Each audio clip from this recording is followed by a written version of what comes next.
Sắp đam này sai rương á, đành mà ông miên về tầm muốn ai chụp á, tất khai tới chiều miết bán á, vậy tới oi ta và thôi bắt đây rồi boss đạch nó khai tới chiều miết tầng oi chẳng nó đạch sờ bài chất đi khang mền tên ban hòm lên đi nó khang không pri cho vén nó vô đây rồi bọc luôn nó bay pa mà nó đạch nó khang không có miên trom sầm bát chỉ tròn sờ lạnh trom sầm bát khang mền tên đây rồi boss vô ông miên khoai vậy cái ta ông pi trom sầm bát á ngày muối á miên tê và đa tối á ban bằng hai luôn nó khang không á ban prap đạch để nó khang không nữa cái ai chụp á vừa đạch cho miên về tầm muốn á chụp á vừa vật hộp xem này nó các bài luôn nó khai tới chiều miết chẳng áแต่ស្ដេចចង់បានអាឆ្មាមាសនឹងខ្លាំងមែនតើឃើញបែបហ្នឹងទេវតាតូចរបស់យើងបានហាមឃាត់ជប់អាឆ្មាមកក្បាលនឹងខ្លាចទៅជាធម្មតាវិញចង់ឲ្យ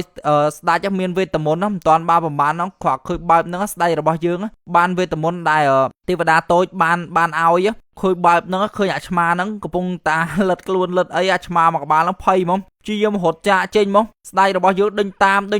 គ្រាន់ឃើញបែបហ្នឹងឆ្មាព្យាយាមឡើងលើដើមឈើគ្រាន់តែបុកអាដើមឈើហ្នឹងហើយភ្លាមធ្វើអាដើមឈើខ្លាចជាដើមឈើមាសអាឆ្មាហ្នឹងខ្លាចទៅជាឆ្មាមាសមានស្ដេចសប្បាយចិត្តរីករាយខ្លាំងមែនទែនដែលគាត់មានដៃតឹបចុចអីប៉ះអីខ្លាចទៅជាមាសទាំងអស់ចឹងណាគ្រាន់តែប៉ះទឹកនឹងខ្លាចទៅជាមាសខ្លាចអូចំពេញហ្នឹងមកមានទ្រព្យសម្បត្តិជាច្រើនគ្រាន់តែឃើញបែបហ្នឹងរីករាយខ្លាំងណាគ្រាន់តែឃើញបានសើចថាខ្លួនហ្នឹងនឹងខ្លាចទៅជាមនុស្សអស្ចារ្យជាងគេនៅខាងក្នុងព្រះរាជវាំងហ្នឹងបានឃើញរូបរបស់ខ្លួននៅខាងក្នុងកញ្ចក់គាត់តែឃើញសើចមកដូចអាថ្មីរបស់ខ្លួនអត់មានមាសចុចឲ្យខ្លាចទៅជាមាសចឹងណាអស្ចារ្យមែនតើហើយគាត់តែឃើញបែបហ្នឹងទាញអាតុករបស់ខ្លួនឡោអាតុកហ្នឹងមិនខ្លាចទៅជាមាសហ្មងអូអស្ចារ្យសើចសប្បាយចិត្តរីករាយគាត់តែកាន់អីក៏ខ្លាចទៅជាមាសចឹងណាបានអង្គុយញ៉ាំអាហារគាត់តែកាន់ស្លាបព្រាមាសទៀតចុចអីប៉ះអីខ្លាចទៅជាមាសចង់ញ៉ាំអាហារកន្លែងបានដែរឥឡូវចាប់ដើមដឹងខ្លួនឯងដងតិចណាបកចេកអាចេកហ្នឹងខ្លាចទៅជាមាសស៊ីអីក៏អត់កើតងាយទៅប៉ះអីខ្លាចទៅជាមាសទាំងអស់ចាប់ដើមភ័យញ័រដៃញ័រជើងហើយកាន់កែវ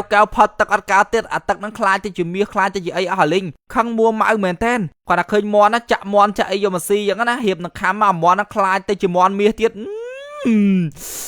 ខឹងមួម៉ៅទាញខំស៊ីអត់កើតមួម៉ៅដំយ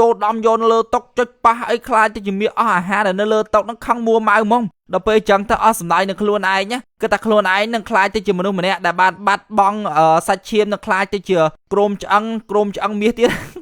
ទៀតភ័យខ្លាចអត់ចង់ស្លាប់បាត់បង់ជីវិតទេក៏បានរត់ចូលទៅខាងក្នុងផ្លូវសម្ងាត់របស់ខ្លួនវិញវក់ជាមួយនឹងក្រមឆ្អឹងលបប៉ុណ្ណានៅតែម្ដងមកមើលទៅស្ដេចនឹងស្លាប់បាត់បង់ជីវិតចឹងណាភ័យខ្លាចរត់ចូលមកផ្លូវក្រោមដីវិញបានបិទទ្វារឡើងចិត្តឆឹងតែម្ដងមកបានយំសំវរជាមួយនឹងទេវតាតូចនឹងឲ្យជួយគាត់វិញមកឡើងចង់បានវេទមន្តនឹងទៀតហើយចង់ខ្លាចទៅជាស្ដេចមរុដ៏ល្អបានហើយមានអាហារមានអីអាចហូបចុកបានតាន់មកប្រហែលណាទេវតាតូចបានបំពេញបំណងអញ្ចឹងណាធ្វើអាបរិជ្ជវាំងនឹងបែកបាក់ខ្ទេចទីអស់អាលេងតែម្ដងមកស្ដេចរបស់យើងមើលទៅអាទ្រព្យសម្បត្តិនៅខាងក្នុងបរិជ្ជវាំងសំបីតកៅក៏បាត់បង់ដែរតែមានណាបានជួបជាមួយនឹង hamburger អាយ៉ាជួបជាមួយ hamburger ចុចអត់អីយ៉ាសប្បាយចិត្តមែនតើ